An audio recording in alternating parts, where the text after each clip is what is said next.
I understand. You have been you're a weapons guy, you're a former military. I understand. And you're telling me you didn't know somebody had a gun pointed at you? He's backlit. I wasn't paying attention to that. You weren't paying attention to He someone. said, stop, please. I said, oops, it's the play. I turned and walked up there. That's that. I talked with him a few minutes, and not even a few minutes. All right? You know, he's obviously on a call. Hey everyone, welcome to US True Crime. Today we're diving into the twisted double life of Jeffrey Pelo, a decorated police sergeant, a family man, and a serial predator who terrorized Bloomington for years. How did a stranger's gut feeling unravel his decade-long reign of terror? What chilling secrets did he hide behind his badge? Picture this: a masked intruder, armed with knives and police databases, stalking victims in the dead of night. But his near fifth victim, JP, turned the tables. Why did he target her? And how did a rookie officer's split-second decision expose his monstrous truth? This story will make you question who's really behind the uniform. If you're hooked already, drop a 1 below. We're just getting started. This is Jeffrey Pelo, a father of 3, a veteran police officer, and a sergeant in Bloomington. However, it was his identity before to his arrest in 2006. He has subsequently been characterized as a serial rapist and stalker. All it took for his secret life to be made public was for a stranger to report him to the police. The interrogation of former Sergeant Jeffrey Pelo and how he ended up doing 440 years in jail are covered in this film. We must remind you that this madman's heinous deeds began in December 2002 in order to fully comprehend the scope of his reign of terror. Armed with a knife and gun, he would enter a victim's home, intimidate them, and sexually abuse them. Additionally, he arrived prepared to ensure there were no consequences because he was an officer. Among other things, he would utilize his resources to find out the personal details of the victims, run his own license plate numbers to see whether his car had been reported, and even had burglary gear including folding knives, black gloves, rope, black ski masks, and black coats. We will discuss the 4 rapes that took place between 2002 and 2005 in greater detail later, but for now, let's jump ahead to his nearly 5th victim, who became his reckoning in April 2005. This is JP, also known as Janelle Penn Galuska. She experienced a number of hang-up calls at work on April 5, 2005, which left her feeling quite uneasy. Shortly after leaving the parking lot, she saw a suspicious-looking man who had parked his car behind hers. She had asked a male coworker to take her to her car.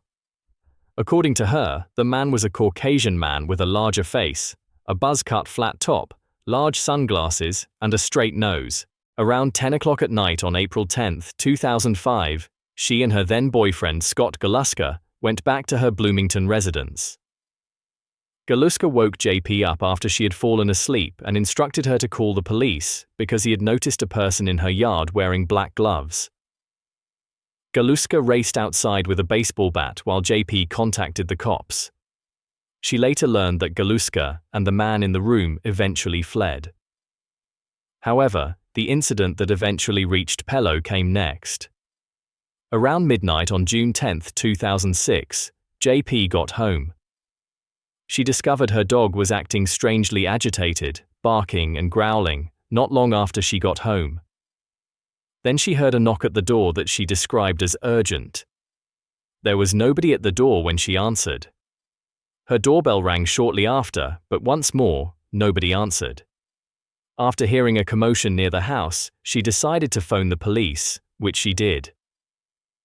When Officer David Zima arrived on the scene, he was shocked to see Sergeant Jeffrey Pelo, his superior, standing with his back to a nearby residence. Even though Officer Zima was young and immediately recognized his supervisor, he nonetheless made the arrest.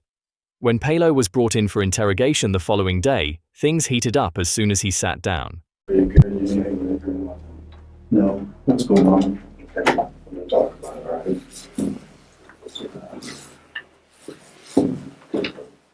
This isn't the way we wanted this to happen, right?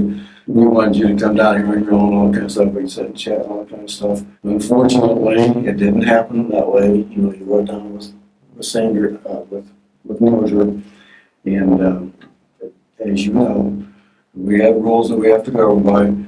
Just as, you're very familiar with all this stuff, you know what's going on, kind of stuff. And we want to talk about what's going on because we're not absolutely sure what's going on, okay?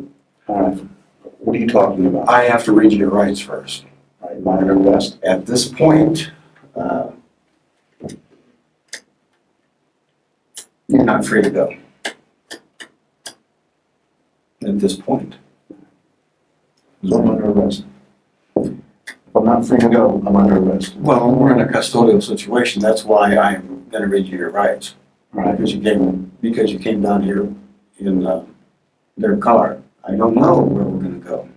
I don't know where we're going to What's go. going on? I don't even know what you're talking about. I understand that, Jeff, and you understand, just like I do, that I can't talk about anything until we get this a little bit out of the way. Okay? All right. Inquiring about this makes him appear even more guilty because, as an officer, he should be aware that being in detention implies he is not free to leave.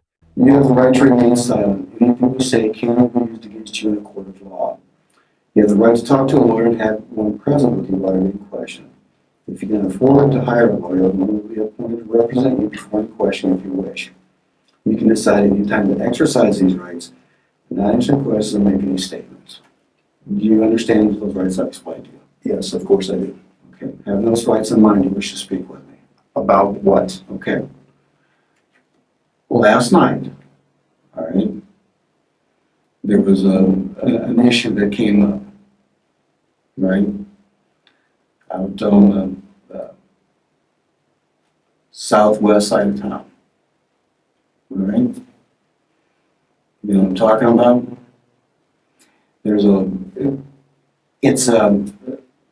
I want to hear what you have to say about it, and I'm really hoping there is a good explanation for it all. Did you meet up with the police officer last night? You're talking about Zena. Yes. When I was walking around by the lake, looking at the lake down there. Again, I drove down there. I couldn't sleep. All right. Houses come up for sale in that area all the time. I'm interested in buying my mother-in-law a house. She lives up in Ridley. She's poor. She's on fixed income. I wanted to move closer to us. Houses come for sale. There's a townhome right there for sale. It won't work, but anyway, I was looking to see what kind of access went down to that lake. That's all. All right, I was starting to walk around, parked, walked down, looked at the lake. When I was leaving, Where'd you park it? I don't know the name of the street. But it wasn't right there where you were at. It was by the lake. That lake goes behind those houses. You know, you understand how difficult the situation this is for everyone involved, including yourself. Really? All Yes, right? I understand. And irregardless of what, our feelings are towards each other and all that kind of stuff, I think we've always got along. I think we've always been able to speak openly about that. There are just some things that happened last night that just doesn't add up. And Jeff, as a former investigator yourself, that there are things that we know, okay? Such as the way that you met up with David, You freaked him out. Why would you be in between two houses looking at houses? I couldn't keep going straight. There's a drainage thing that goes down the lake. I couldn't keep walking. So I walked up, the dog started barking, and oh hell. So I walked up between the houses, going to go to the road. All right. He comes around, I thought maybe it was the homeowner. I was like, I don't want to startle, He startled me, so I turned to walk back down. He said, stop, please. I was like, oh, hell, it's a cop. I turned around and walked back. Jeff, what you know as being a police officer, that kind of thing is not within the norm. We don't, as police officers, we don't walk around at 12:30 at night in the morning, walking in between the houses. I wouldn't walk between the houses. I was by the lake.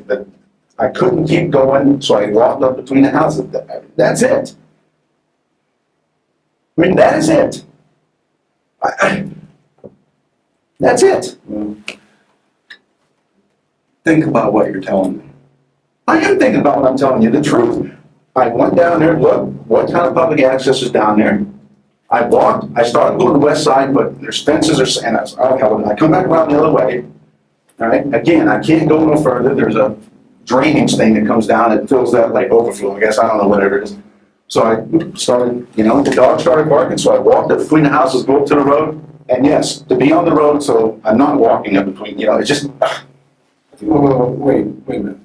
But you weren't on the road until I was going into the road. All right, that's where I was walking up to, was go up to the road. Walk down with my truck and drive away, because I was done looking at the lake. There's no access going down to the lake, so. Okay, Jeff.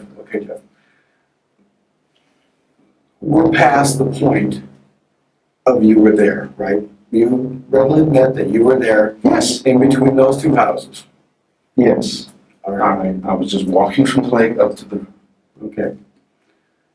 If you get a call of someone walking in between two houses at 12:30 in the morning, I don't know what call brought him out there. Yes, of course. of course, I mean, the person who called this in has every right in the world to do this, correct? I have no idea who called it in. He says that by visiting the lake and looking at the houses, he is unwinding. His utilization of the space between two houses to return to his car is illogical, and he's already looking rather bad after 3 minutes of doing this in the middle of the night. He should have known better than to unintentionally put himself in this situation as a police officer. He's going to utilize rage and denial for the next several minutes in an attempt to get the department to ignore this. All right, what they called in wasn't me. All right, Dave said last night somebody knocked on somebody's door. I didn't knock on anybody's door. I did not knock on anybody's door. I did not knock on anybody's door. I don't know what else you're trying to allege here. I don't want to jump to some kind of conclusion. Right? All this isn't about because I walked up between from that lake up between those two houses. Absolutely. All right. Absolutely. You know, I don't know what else you're talking about. We're talking about you standing up with your back to the house and trying not to be identified. What? Having your back up against the house and not trying to be seen as David walks by. I was walking up, I saw someone coming, so I stopped. I turned to go back. Again, the dog's barking. I didn't want somebody to think I was doing something wrong. He said, "Stop, police." I was like, "Oh, hell." So I turned around and walked up to him. I wasn't standing with my back against no house. Well, I think you're minimizing a little bit. I'm not minimizing anything. He said, "Stop, police." Wasn't there a little bit more than that? No, that's what he said. You didn't see the gun he had pulled on you? No, You were unaware that he pulled a gun on you? I did not know he did that. No, I did not. When I turned and walked towards him, so he could see who I was, that I wasn't a threat. Well, You know, his hand was at his side. He was like, we talked for what? We talked for a moment. What would you talk about? He asked me what I was doing. I told him what I was doing. That you were there to look for a house for your mother-in-law at 12:30 in the morning. I'm interested in houses in that area. There's that lake. I was looking to see what kind of access there is down to that lake. My mother's disabled. I mean, she can walk, but she can't walk too far. Well, I didn't see any access down there. I mean, off the cul-de-sac, you can go down there. But as far as a public sidewalk going down there, I didn't see one. I was gonna walk back around and then go to my truck and leave.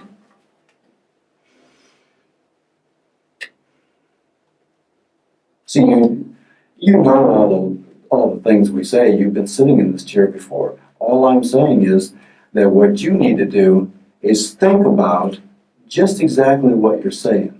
Before you jump back with a conclusion, Jeff, You need to think about what you're saying. You need to think about what the scenario was right there. You know, you may be honest with him. Haven't you been? I mean, I think I need to take it a step further. okay. Because the lady, scared to death. Scared to I don't know nothing about the lady. But what I'm telling you is I'm telling you she was scared to death. She was an absolute basket case. It wasn't for me. What? Yes, you were in between the houses. You were in between the houses. What if this would have I happened? walked up between the houses and Zima was there. That's the only time I went between the houses. What if this would have happened? Would you be a little bit concerned happening to her? But I don't understand what you're saying. The only time I walked between those two houses was when I was walking from the lake and up. But that's where you and That's when I met Zima. that's where you and Officer Zemer differ in what you said. But whatever the lady was scared of, it wasn't me. It was you. How could it be me? The only time I was between the houses when I walked up and Zima was there, she'd already called. Jeff, Zemer had already been throughout the whole area. You were the only person there. It was 12:30 in the morning. All right. It was 12:30 in the morning. The only time I walked up between the houses, all right, those two houses, was when Zima came in. All right? I mean, I walked from the lake between the houses, there's Zima. Obviously, I'm not the one scared of women because that's the only time I was there. But you wanted out of there quick. You didn't stop and, you said, I'm here looking. You think let's just run all the way down the line. He's on a call. I'm not gonna stay there and talk to him. With you, Jeff. Think about it. I mean, it is just right down the line. Right down what line? I mean, he's called out there. All right. There's nobody else out there but you. This lady has someone prowling around her windows. She's a very attractive young lady. It wasn't me. I wasn't prowling around anyone's windows. I wasn't prowling around at all.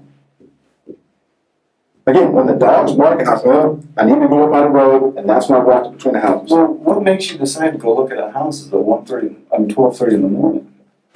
I wasn't looking into houses. I'm interested in a house in an area. I was looking at that lake. After responding to the woman's call, Officer Seema reportedly noticed someone standing with his back against a neighboring house when he arrived at JP's residence. The individual turned to go with his hands, quote, in his waistband area, despite Seema's command for them to approach him. Seema drew his service gun and told the man to stop, but he kept moving forward. But as soon as the man reached the rear of the home, he turned and headed straight for Seema. Seema recognized the man as a member of his softball team and his former boss as he walked up. Seema saw that the defendant, quote, had something underneath his shirt or an article of clothing before he freed him. Officer Pelo is providing a very different description. Additionally, he stated that he had once crossed the home at the officer's request, but the woman refused to file a complaint about a single bystander. She had to protest since he was peeping outside and ringing his bell. I realized I just, do anything wrong. we as police officers and we as human beings know the difference between right and wrong. Yes. It is put in our head from I understand. day one. All right. I did not walk between that. Again, the only time I walked between those two houses is when I was down at the lake. I can't go. Okay. So I walked up to go up to the road. That's it. Okay. And when I walk up there, somebody comes running. All right. Okay. What were you wearing last night? A t-shirt, shorts, flip-flops, and socks. Not flip-flops, sandals. Okay. Did your t-shirt have any writing on it? I don't remember what my shirt had on it. What color was your shirt? Dark. What about your shorts? I think they were my black shorts. Okay. Were you carrying anything else with you? No, Nothing. nothing. What was... My car keys, Where were they at? my pocket. Jeff, I've always liked you. I understand that. And you understand how difficult this is for... I understand how difficult it is for you and everybody involved. I understand that. But I didn't do anything wrong, but I'm a realist. I'm a realist. I understand. And I think there's a whole lot more going on here than we're... And I'm willing, Jeff, to sit here all day long and talk about it. I understand, all right? There's something right here that, you're a police officer. You know right from wrong. And I understand. I think you did wrong last night, and you think you did wrong last night, and I need to know why you did wrong. Because I didn't do anything wrong. Walking up from that lane towards the road is the right thing to do at that point. I mean, I can't go before the dog, okay, so I walked up there. I mean, if it wasn't for the thing, I'd have just walked around the lake and went right back to where my truck was at. I mean, that is all. I'm not, I'm not minimizing anything. You are minimizing, and you know that. No, I'm not minimizing anything. I don't know how simple it is. It's not that simple. I didn't have ill intent of any kind. That's it. It's not that simple. I mean, that's it. It's not that simple. I mean, she is a young, attractive lady. I don't know who she is. And like I said, I know, I've seen how you take a genuine interest in people, okay? And I think if you knew what you did to this person, because I'm telling you, she's freaking... did not do anything. Pee-loh maintains his version of events and keeps denying everything. It is quite improbable that he was searching for a property at night. And I walked up from the lake between the houses on the road. Yes, I did. Okay. You were there, right? Yes. Yes, I was there. Okay. You were confronted by Officer Zebra. Yes. Yes, he was there. I was walking up. Okay. Let's just go with this in chronological order. First of all, is there any reason that you can tell me why David Zebra would lie about this situation? Because I'll tell you what, he's freaked out too. Because you're one of his mentors. All right. You're one of his mentors. I don't know how I freaked him out. You don't know how he freaked out? Well, I mean, he couldn't even hardly talk. He was so upset by the situation. He talked about how you were, one of his mentors. You were his FTO training sergeant. All right. And I mean, he looked up to you. All right, I understand that. All right. And, okay, so getting back to the question, is there any reason why David Zebra would lie about what happened? Since he couldn't believe his mentor would be the one being contacted about, Officer Zebra was also having trouble with the issue. Peloh's lack of concern about it only serves to highlight his self-centered behavior. As a matter of fact, he called off the second unit after he confronted you. Neither do I. I don't have any reason to lie. Everybody has their battles, and everybody has their crosses to bear. All right, I understand. All right? And you know where we're getting at on this kind of stuff. No, I don't. You don't know what we're doing? I'm talking about a young, very attractive female. I don't know who you're talking about. All right. She's the lady in one of those two houses. All right. I don't know. I have no idea lives in either one of those houses. All right. I wasn't interested in those houses. I'm sure you had no idea who they were. All right. I wasn't interested in those houses. All right. You weren't interested in lake access. All right. Come on, Jeff. All right. I mean, Yes. I mean, that is just it doesn't make sense to anyone. All right. It doesn't make sense, Again. does it? Yes, it makes sense to me because that's what I went there to do. If I'm going to look at a lake access, I'm not going to do it at 12:30 in the morning. All right. Poor choice of times, but that's why I did it. All right. I just walked down there. All right. But come on, what are you, 17 years? Yeah. 17 years of being a police officer. All right. I understand. And you don't think that is a severe error in judgment to be, all right, in between two houses at 12:30 in the morning. All I was doing was walking from the lake to the road. All right. You're implying that I'm doing something mischievous between these houses, and all I'm doing is walking from the lake up to the road. I said, That's exactly what I'm implying, Jeff. that's it, that's all I was Because doing. Officer Zemer, who you agreed to, says has no reason to lie about this, says that you were up against the house and he had to call for you 3 different times. No, he didn't call 3 different times. And then you turned around and walked the other way, okay? When I saw the figure standing there, I was like, I just turned and walked back. All right. What did he say to you then? When you were turned around and he was walking back, what did he say to you then? Stop, police. And what else was he saying to you? Stop, police. Let me see your hands. I don't recall everything he said. He said, stop, police. I realized, oh, where's the police? So I turned and walked back. All right. I mean, if I realized at first he was Officer Zemer, I just kept walking right towards him. But my initial thought was, it was someone that lived there. I was like, oh, man, that's it. Yeah, you know it's not it. You know That's it. it's not it. That's it. Because the scenario doesn't fit. And you know the scenario doesn't fit. That's it. And here comes also BS, but I think you've seen me interview enough people that I'm just laying it on the line to you. No, I understand. Something is wrong. All right. Something's wrong. I understand. You think something's wrong. I'm convinced. I'm convinced something's wrong. Whatever scared that woman was not me. All right. The only time I walked into that house is when I encountered Officer Zemer. That's it. All right. I wasn't there before that at any other time. Whatever scared her, whatever it was, all right, or whoever it was not me. He continues to deny, and the interrogator is aware of his knowledge. Zemer was astonished to see his superior at the scene and had no reason to be hostile. His denial and the manner he slaps his leg only serve to highlight his shame and his attempt to hide the true cause for the visit.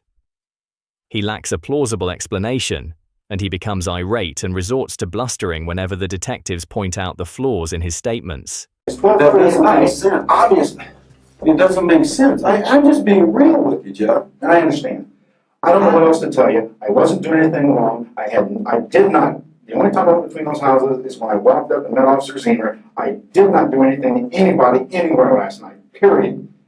I don't know what you're trying to allege here. I did not do nothing to anybody at any point in time. All right? I'm not looking in someone's windows. I'm not doing any of that. I walked down by that lake. That's what you said a minute ago. That you were looking. You said somebody was walking around looking in this woman's windows. It was not me. Whoever it was, I have no goddamn clue. No goddamn clue whatsoever. I don't know that I said. I don't know how else to say it. All right. All right. The truth is the truth. I've already told it to you, and that's that. I don't know what else to do. Excuse me for getting pissed off here, but I didn't do anything wrong. All right. I did not do anything wrong. Period. I don't know how else to put it. I don't know how else to do it. I don't. I don't. Well, as it's happened in the past, you know that, and I'll just tell you, I'll tell you point blank. I don't think the story is exactly the way you're telling it. I don't know what Dave Zemer told you. All right. I don't know what his perception of it was. But the only time his perception is right on, Jeff. His perception is right on. Exactly right on. Again, and here's the real story of it all, Jeff. You're the one who has to answer for it, not David Zemer. David Zemer was on patrol. Answer. I'm not alleging he did anything wrong. All right. I'm not. Again, I don't know what his perception of it was. I didn't do anything wrong. And I had no ill intent. All I did was walk from that lake and up between those houses. All right. You know, now that I'm sitting in an interview room getting accused of being a criminal, obviously I should have turned and walked back 50 feet and walked up onto the cul-de-sac that's right in that cul-de-sac. Yeah, cul-de-sac is right there. Obviously you should have done what again? Should have walked all the way back to where there's no houses and I walked up to the cul-de-sac. Obviously that's what, looking back on it, perhaps that's what I should have done. Oh my God. Is that how you came around? Huh? Is that how you came around to the empty lot to see the spillway? There's no spillway there. Whatever you call that, at the end of the cul-de-sac, right? Is that the way you went around? Originally, I started to come down off of whatever, I can't remember what the street is. Come down, all right, I didn't want it, so I walked up on the street, whatever that street's called, I can't remember the name of the street, Andy Court. Walked down to where that cul-de-sac is, looked at that townhouse, I didn't go up to the windows of the townhouse, I looked at it from a distance to see if 2-story, whatever it was. if that's the one that was for sale. It was. I walked down by the lake, started going on the west side. It's like, no, I don't want to go that way. So I started to come around on the east side, walked around. That's where the little spillway thing comes down there. I know what you mean by spillway now. I realized, okay, I can't cross that. That's when I turned and walked in between the houses. Well, actually, I went down a little ways, realized that, went back. You know, one house had a fence, I believe. So I walked back. Guess it was one house, walked up between the houses, and that's when I met Officer Zeman. What were you driving last night? My pickup I truck. want you to take a minute and think about what we're talking about. Because if you take a minute and you think about it, and you put all... I don't have to think about it. That's what happened. You put all the things together, Jeff. That happened. All right. Again, And you come up to a conclusion. how it may seem, all right, is not, It's just a coincidence? It's Yes. just a coincidence? I didn't do anything wrong last night. I didn't do anything to anyone. Again, You didn't do anything to anyone. I didn't do any one thing to anyone. It sounds like he keeps saying the same thing, denying, denying, and he always has that angry expression when he is faced with a vulnerability. Since his denial isn't working, he is granted some alone time to reconsider his story and perhaps come clean.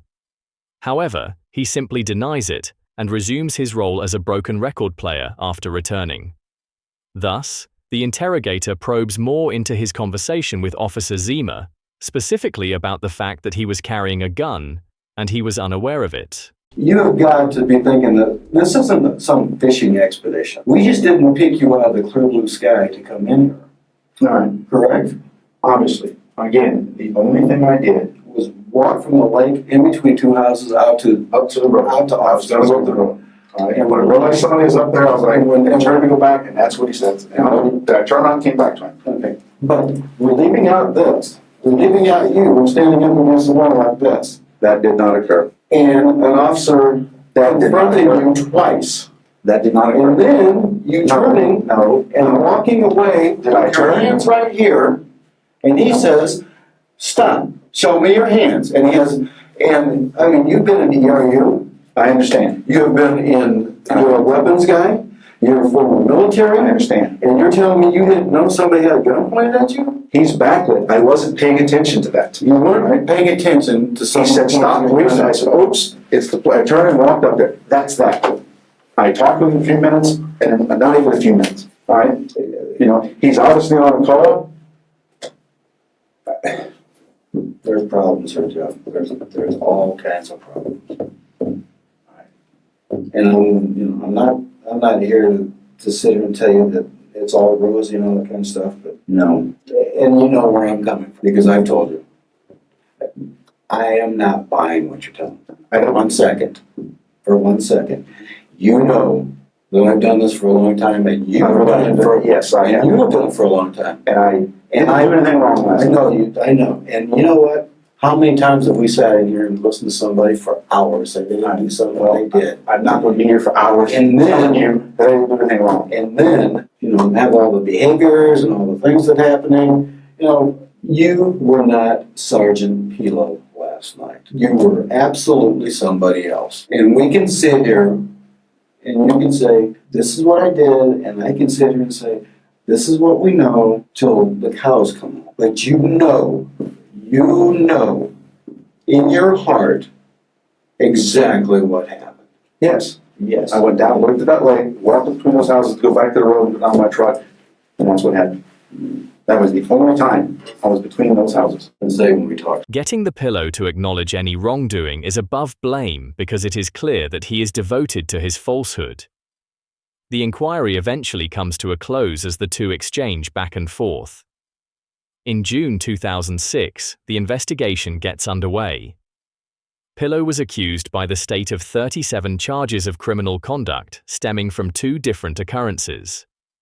The state specifically claimed that the defendant committed a number of offenses against 5 women from the Bloomington normal community between December 2002 and June 2006, including stalking, intimidation, home invasion, residential burglary, unlawful restraint, and aggravated criminal sexual assault. The state called almost 60 witnesses to testify during the defendant's trial, which started in May 2008, alleging that Pelo committed a number of hallmark offenses against women in the Bloomington normal community between December 2002 and June 2006. In their testimonies, the 4 rape victims, AM, KH, and SK, shared their agonizing memories of those horrific evenings. AM stated in her testimony that she woke up at 4:30 a.m. in December 2002 and saw an intruder standing in her apartment doorway in Bloomington. She was surprised by the visitor, who held a flashlight. He hurried over and put his hand over her mouth. By vowing not to scream, she convinced him to take off the piece of rope he had tied around her neck. He then demanded that she take down her shorts and panties while holding a knife to her head. He threatened to hurt her if she didn't cooperate, so she grudgingly did as he said.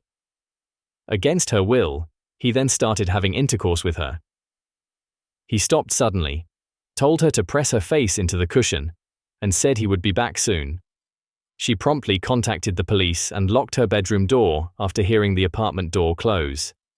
AM identified the burglar as a white man dressed in pants, a black Carhartt coat, and a black ski mask.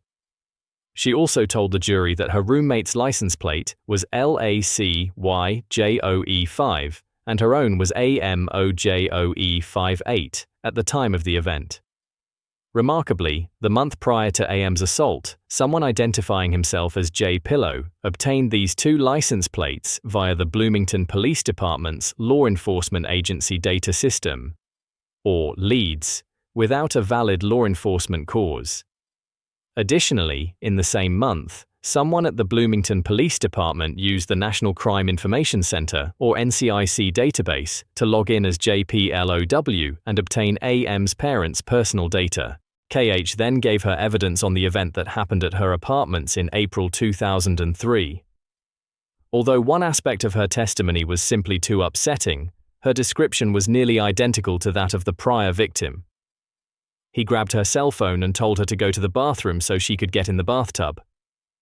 While he watched, he took the duct tape off her wrists, turned on the water, and told her to take a bath and play with herself. KH eventually discovered that he had gone, giving her the chance to phone the police and remove the duct tape off her head. When presented with a photographic lineup, KH recognized the defendant's eyes and described the intruder in the same way as the other victim. Furthermore, it was shown that, 6 months prior to the assault, someone logged in as JPLOW obtained KH's and her father's personal information from the NCIC database. And 2 months prior to the assault, another person logged in as JPLOW obtained KH's information from the Bloomington Police Department's LEADS system. Next up is AL, the third victim, who testified about the January 2005 event. AL went to sleep, and when she woke up, she discovered a ski mask-wearing burglar standing at the foot of her bed. The intruder made her roll onto her stomach while reassuring her that he had no intention of hurting her. When he attempted to tie a rope cord around her neck, a struggle broke out. He eventually flipped her onto her back while brandishing a knife and asserting that he had a gun. AL was asked whether she had any sex toys by the intruder, who then asked about beer bottles. It's too horrifying to describe what he did with those. According to the invader, AL had talked him out of his melancholy at this time. After telling her to take a bath, he left the bathroom and came back carrying her cell phone and a towel. She eventually tried to untie herself from the zip ties, and the intruder returned to the restroom. In the end, he severed his relationship with her, telling her that he would be keeping an eye on her and cautioning her against calling the police. AL used her cell phone, which he had left behind, to call the police as soon as she heard him go. The invader, according to AL, was a white man dressed in dark clothes and sporting a sweatshirt with the word England printed on the front, the hood drawn over the mask. Based on his family's trip to England, photographic proof was used to prove that the defendant had a comparable hoodie. AL recognized the defendant as the invader throughout the trial. The fourth victim, SK, gave the most horrifying account. She got back to her flat at around 2 in the morning in October of 2004. She saw a man leaving her building in an odd manner after work. she found the man's actions strange. Her roommate found out the next day that her bedroom's window screens were gone. After visiting her parents in January 2005, SK, who had taken the day off to get ready for her wedding, arrived at her apartment at midnight. At around 2 in the morning she went to bed. She woke up abruptly at around 2:45 a.m. to discover someone breaking into her room. Armed with a revolver, the intruder firmly told her to be silent and asked if her roommate would be coming back. SK told him her roommate would not be returning. Following a brief fight, the intruder forced her to strip while pressing the gun at her head. According to SK, the invader was a Caucasian man dressed in dark blue pants, a black neoprene coat, a light-colored University of North Carolina hooded sweatshirt, black gloves resembling those worn by wide receivers, and a black belt that he utilized as a utility belt for his weapons. He covered his mouth and nose with a black scarf and pulled the hood of the sweatshirt tight to hide his face. He was carrying a silver weapon, not a revolver. It's a wonder he was never arrested for this victim alone because the assault was so egregious. It is quite upsetting to witness, let alone hear, the use of a vibrator and lubrication. He made offensive remarks repeatedly during the attack, and that he wanted to shave her and attack her. Following this sad incident, he used his knife to cut the zip ties around her wrists while kneeling close to the bathtub. After shutting off the lights, he walked out of the bathroom and shut the door. After what felt like several hours of waiting, SK emerged from the bathtub to find a neighbor from the apartment above getting ready for work. She discovered that her cell phone had been concealed in her apartment when she noticed that her clothes, phones, and a fitted sheet were gone from her bed. SK was able to identify the defendant as the invader in court. She also recognized him from a voice sample and a lineup of photographs. She also testified that the man she saw leaving her flat in October 2005 had the same characteristic gait as the invader. What he did to these 4 victims was the most unthinkable aspect of all of this, and he always got away with it. The fact that the 5th individual called the police promptly and averted this whole situation is a miracle.